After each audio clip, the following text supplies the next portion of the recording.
Okay, so let's do. Oh, no one's on Zoom. Everyone's here in person. Beautiful.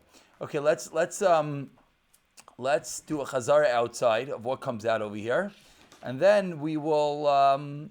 Then we'll go weiter. So what happened on Dal Amid Beis is we began with this thing of gurachas. Let's just remember where things started. Things started with a 20 amay sukkah, taller than 20 amay, a sukkah psula, and we started with that you're building a platform. Again, we're going to go all the way back to get hopefully a full chazara. You're building a platform on, if it's in the middle wall, so the platform itself has 3 walls, everything's good.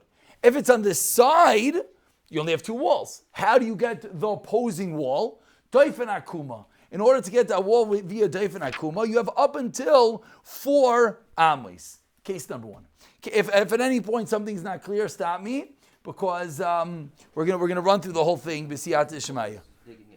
Next case, very good, is that you have a sukkah that's too short, and now, Shalom Rav Menachem, and now you're digging under the sukkah to make it the right side. Says the Gemara, it's a din in Gimel Tfachim, it's a din in Lavin. Asks the Gemara, why is it a din in 3 Tfachim Lavin? What happened to Doifen Akuma? Explains the Gemara fundamental chilik. When it comes to Doifen Akuma, when it came to more than 20 amas, there's a wall. Just too tall. To connect it, we have Dalet Amos Doifen Akuma. When it comes to something too short, you don't even have a wall, and therefore you use Lavid. We'll call that part A. That takes us to the top of Dalet Amid Beis. Now comes part B, which is where good asik comes in. Again, the same sukkah, taller than 20 amos, and this time instead of building the platform next to a wall, you build it smack in the middle. The platform that you build is a sheer sukkah, 7 by 7, and it's actually 10 tfachim tall. What does that do for me? What that does for me is now I have good asik. Just to remind us, here's our beautiful sukkah, and smack in the middle of our beautiful sukkah, what do we place? We place our little platform, but it's far. It's far from the walls. How's it going to work? It's going to work via good asik. We have these imaginary walls that are going to come up, and they're going to create the sukkah. From there, we went to basically the final case, which is our 4 pillars. 4 pillars, and there's 3 applications, really 2, which is 3 applications of these 4 pillars. What are the 2? One is when it's on the edge of a roof. One is when it's on the middle of the roof. If it's on the edge of the roof, what's the shayla? Shayla is, do the sides of the wall come up? Do we say good asik? Says Rav Yaakov, says Abaye, yes. Or do you need mechitzas nikarais? Says Rava, says the Chachamim, no. That's basically really the whole story. The question is, then when it's at a new case, when you have these 4 pillars in the middle of your roof or in the middle of a field. The question is, how in the world could that be kosher? Rav Yaakov said that was kosher. And that's where we ended off yesterday, and we learned a massive chiddush, probably something I don't believe many people know. You ask everyone, how many walls does your sukkah need? Everyone says 2 and a bit. It's true. That's what we paskin. That's the Chachamim. Rav Yaakov holds, how much do you need? 2 tfachim per wall. You need to have a diyumad, you need to have a corner piece on all 4 corners. So it's a chumrah and a kula if you're listening carefully. It's a chumrah, you need 4, very good. It's a kula because it's only a tefach on each side. And we've already seen a precedent for this din. Where was the precedent for this din? Was by Pasei Birayis. I said at the end of Shir, I don't know if everyone heard, but there's one fine nuance of a difference that Rashi points out. Pasei Birayis, again, that's the case of the well. We didn't show a picture last night, so let's show a picture tonight. I'm sure there is a picture in here. Never be sure in life without checking. 1 second. Oh no. Oh, Baruch Hashem. Here you go. Here's the picture. Here's the picture. We'll show this side first. Here's the picture. You got your well with your 4 corner pieces on the side. And over here, you got your well with your 4 corner pieces on the side. And in this case, everyone agreed it is kosher. That's great. I'm showing you a picture and just one big blur. Okay. Oh, because it's focusing on the... So you need a total of 2 tefachim per wall. 2 tefachim per wall. In theory, you could get away with 2 and 2. In theory... that's a very good question. It seems not that way. It seems that this din of... Right. It seems this din of Pasibi Rayis is on all 4 corners, and then the part in the middle is the imaginary wall. Now, there is an Erev Indika din that we didn't get involved in. How far could they be apart? So from what we see, it seems everything. So the answer really is, as this picture shows, 13 amos and a third. What in the world is 13 amos and a third? That's an Erevin din. That more than that, it's called parut, it's called breached, and it wouldn't work over here. Everyone agrees. Is that like the size of the base of Megdash? It's where 13 amos comes from. Believe it or not, it comes from the size of straight from, I don't know which country we should say. Which stop along the way. There you go. 13 amas, I believe, actually comes from two animals walking side by side with their load, but it's an Erevindic story. Yes, what's the question? Everyone. No. Once you have your corners, everything is good. Everything is good. There's no din good asik by this case. Oh, very good. Good. That was the final point that I wanted to bring out, is that it comes out, Chaver, listen to what Rabbi Cooper iPhone 7 just said. Do people call you iPhone 7 elsewhere? My original name was iPhone 7, then that was my second name. Okay, good. So, But one thing, does everyone well, let me just point out what he just said. He said something very good. I want to point it out. When we originally brought down this din of these four pillars in the middle of the roof, originally we thought it had something to do with good asik, because it was in the context of good asik. And we saw Rashi. The Rashi said it's square pillars, a tefach, and we said, where's the good asik?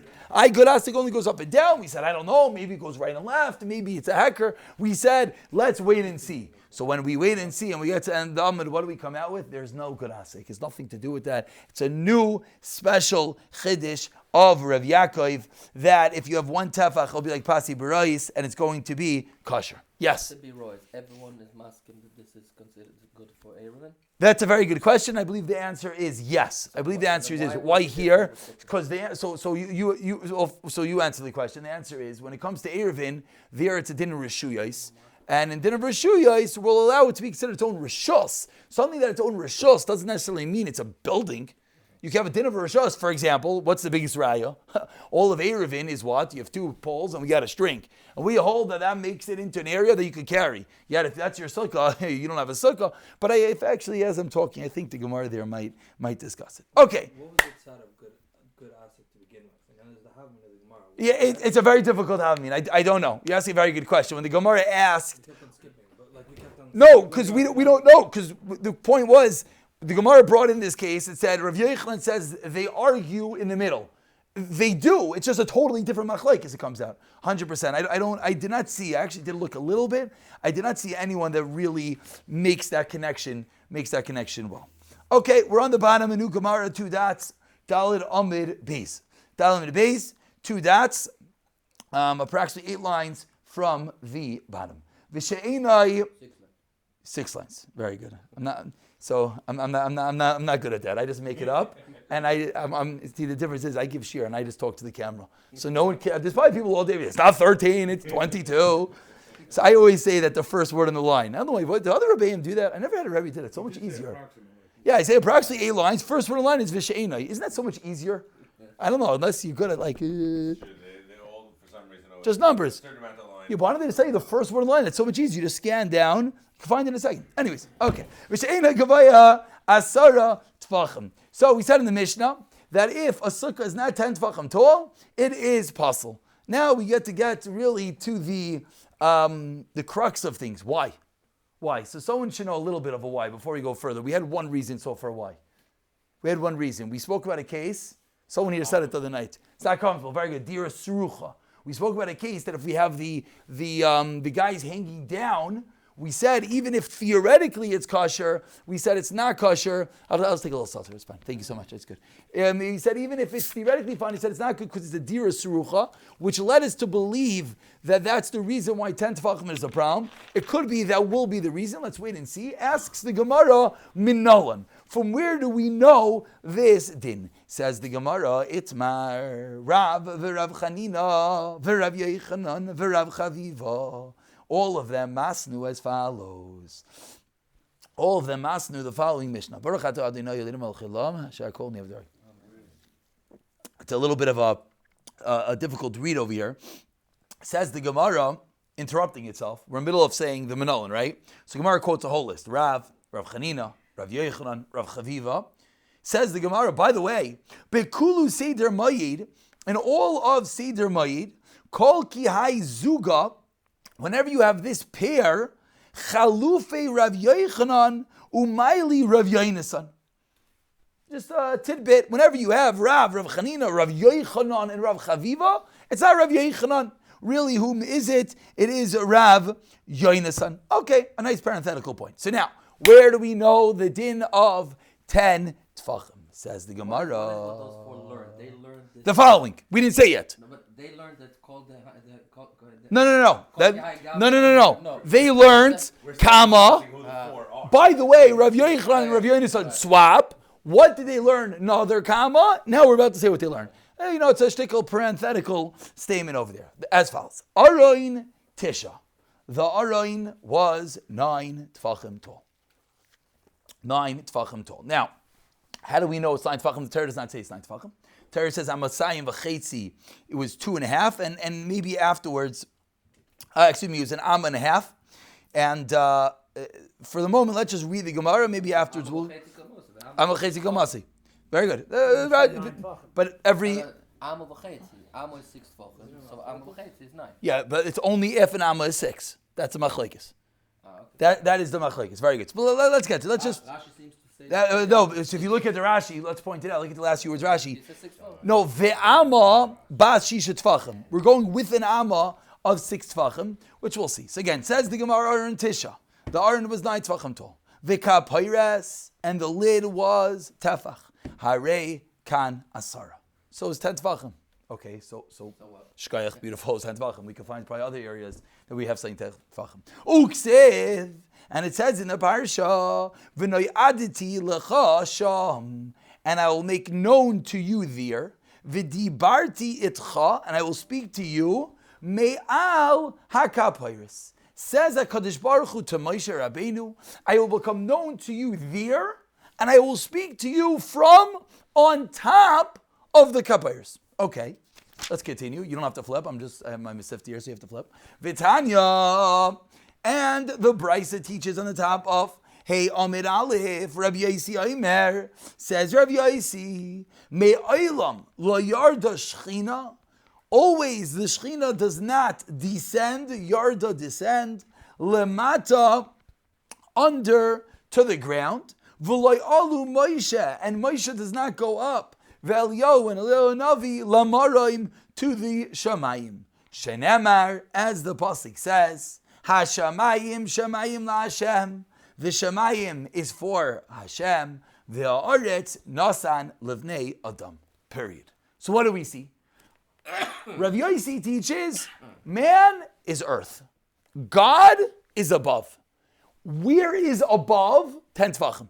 So we see when we have to differentiate two places, what's called a makom, what's called a place, 10 tefachim. Because Hashem is above the place, Moshe is under the place, therefore, how big is a place? 10 tefachim. So now when we want to build a sukkah, yeah, it's a little bit of a abstract connection over here. If you want to build this rishus, it's going to be 10 tefachim. It's not about rishuyas. Oh, very good. Good question. And number 2, Moshe Rabbeinu went up in Shemayim when he went. Frak the Gemara. That's good. So let's those type of questions the Gemara is about to ask. But the first question, which I think is what's bothering everyone, that you found me a random marmakim that a rishus is called 10 tefachim. But not every rishus is created equal. As Rishashi just said, we just proved from Eruvin that rishuyos is not necessarily what we need for sukkah, and we're going to have to make that connection. But let's go slowly. So far we see, first of all, Stam, anyone wants to see a beautiful picture of the Aron. Not that it does anything for us right now, but I don't know. I guess it's just a nice Aron. Yeah, just nice. So the Aron was 10 tefachim. Why was it 10 tefachim? Again, let's just get all the details before we go on. The kapayres, which is the lid, was a tefach thick. The base was 9 tefachim. Why?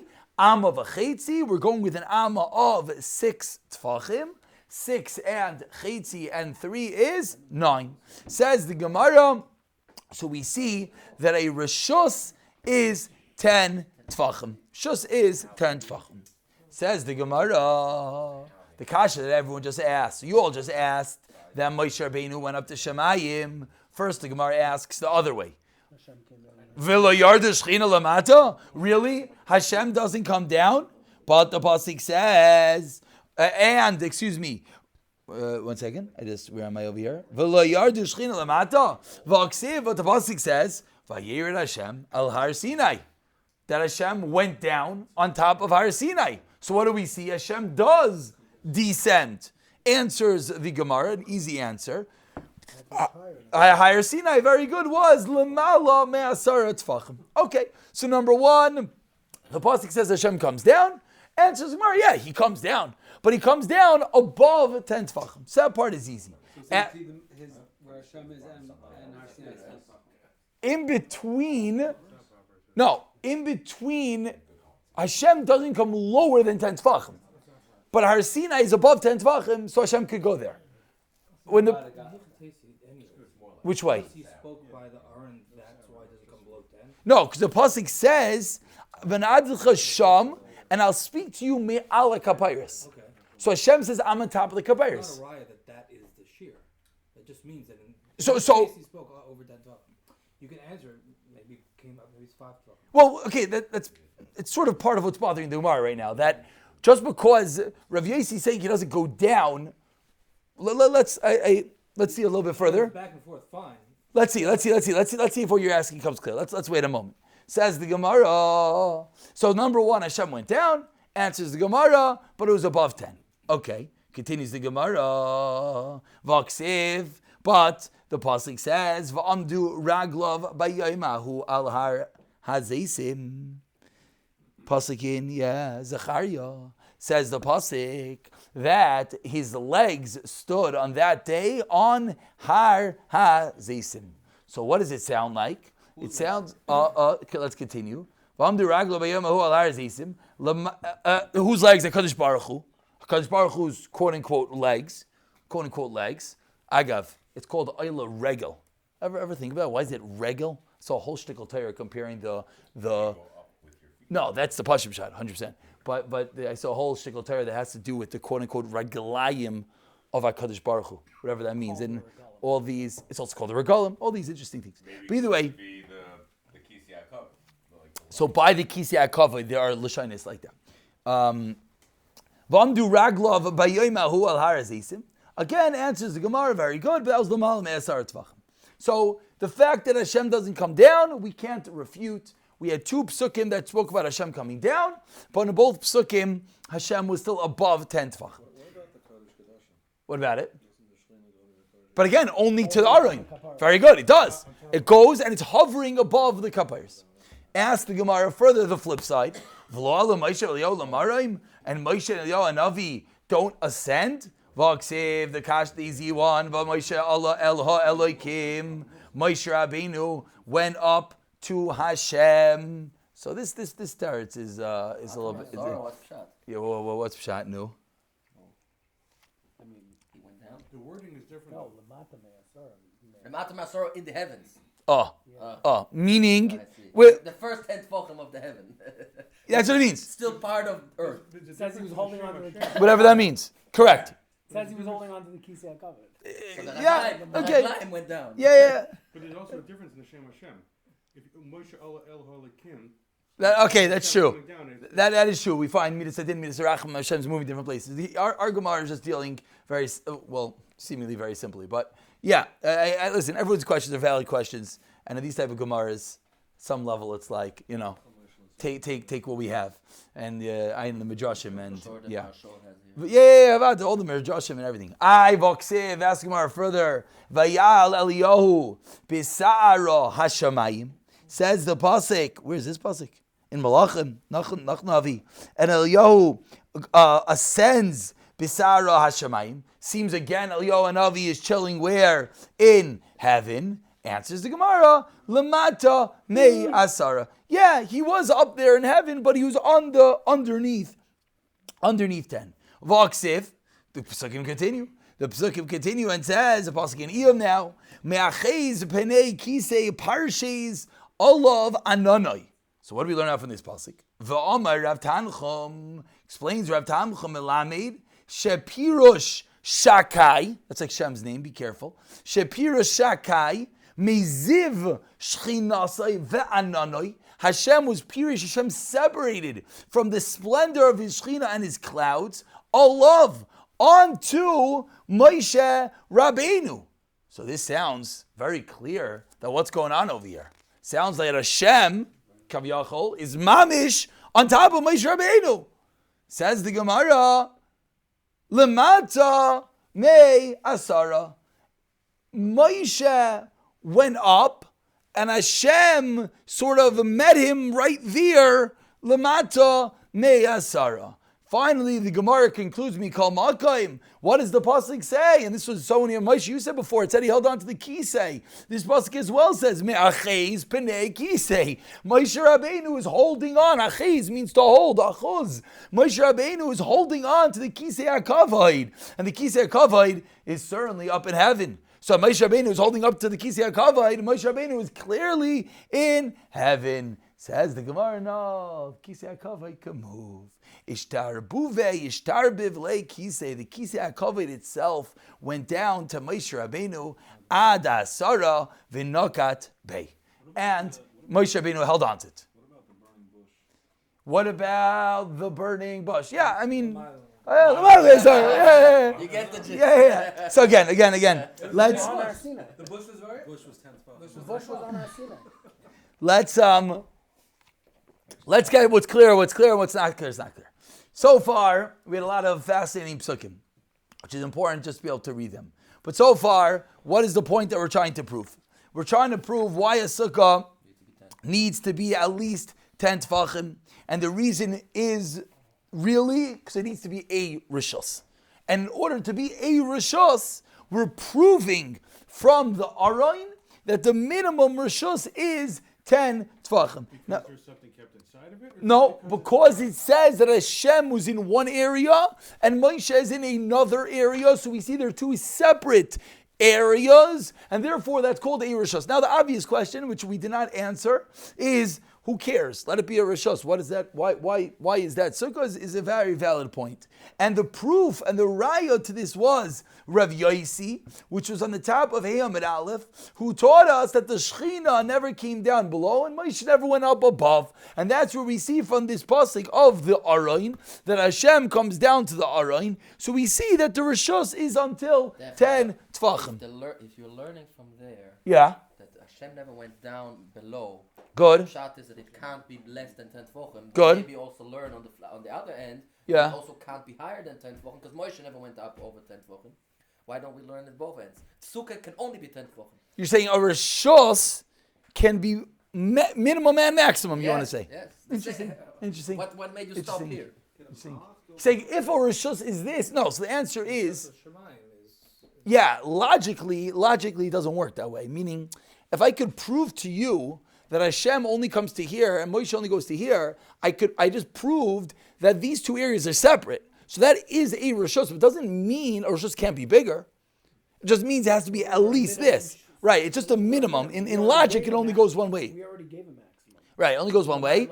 And now we had all these fascinating psukim that we tried to prove that Moshe went down, Hashem went up. Hashem came down and Moshe went up. And on each one, the obvious answer is Moshe was within 10, etc. And the greatest one is the kisei hakavod. We now learn that the kisei hakavod flies and all the way down to Moshe Rabbeinu. The only thing we really know is that the height is 10 tefachim. Correct. The rest of it doesn't really matter in this equation. Yeah, well, that's what the Gemara is proving. The Gemara just needs to prove that it's actually MS. Everything that we're saying from the Aron is all about height, not about width. Oh, yeah, that's true. Correct. We're only proving height. Nachon. We have not proved yet where the width will come from.